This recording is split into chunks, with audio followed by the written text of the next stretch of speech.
A harmonious discord, unraveling the allegorical tapestry of fishing for souls. In the intricate dance of brush strokes and hues, Adrian Pieterse van der Ven's masterpiece, Fishing for Souls, 1614, emerges as a poignant commentary on the tumultuous interplay between politics and religion. The artwork, rich in allegory and symbolism, encapsulates a moment where spiritual and temporal powers are locked in an eternal struggle. Fishing for Souls is characterized by its myriad of characters. Protestant ministers and leaders of the Republic grace the left while archdukes and Catholic clergymen populate the right. Van der Ven's meticulous attention to detail breathes life into each figure, rendering them as silent witnesses to the unfolding drama. A dichotomy is painted, not just of religious factions but also of nature's elements.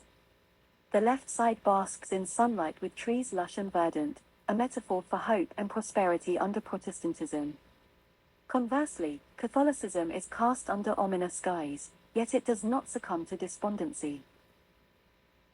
Fishing for Souls is more than an artistic creation, it's a narrative woven with threads of historical context. The painting mirrors Christ's words, "Follow me, and I will make you fishers of men." Reformed fishermen on one side are juxtaposed against Catholics on another, each vying to harvest souls through distinct means.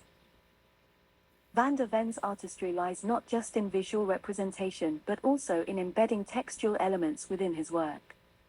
Open books reveal inscriptions that echo sentiments beyond mere imagery. They speak to deeper truths rooted in faith, hope, charity, commandments, gospel, elements that transcend time.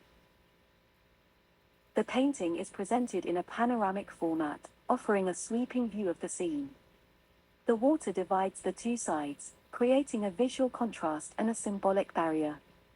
The Reformed side is marked by a bright and warm color scheme, while the Catholic side is dominated by dark and cool tones. The composition is balanced by the placement of the leading boats on each side, both bearing inscriptions and flags.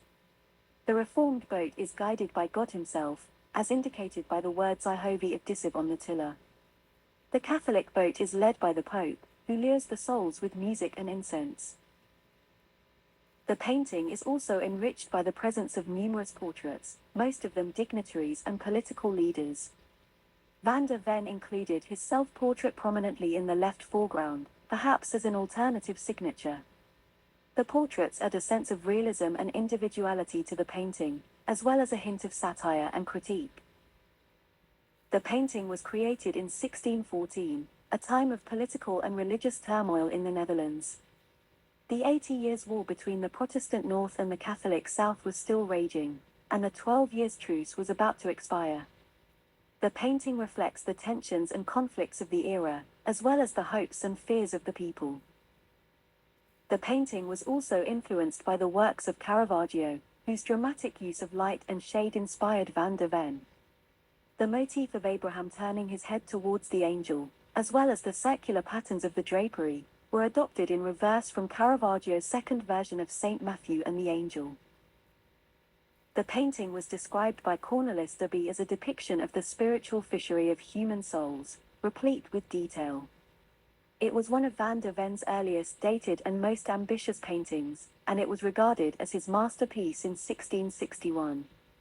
The painting was initially sold as a Bruhl in 1735, but later attributed to Van der Ven. Fishing for Souls is a masterpiece that invites viewers into a world where art transcends aesthetic pleasure. It becomes a mirror reflecting societal dynamics amidst religious upheaval.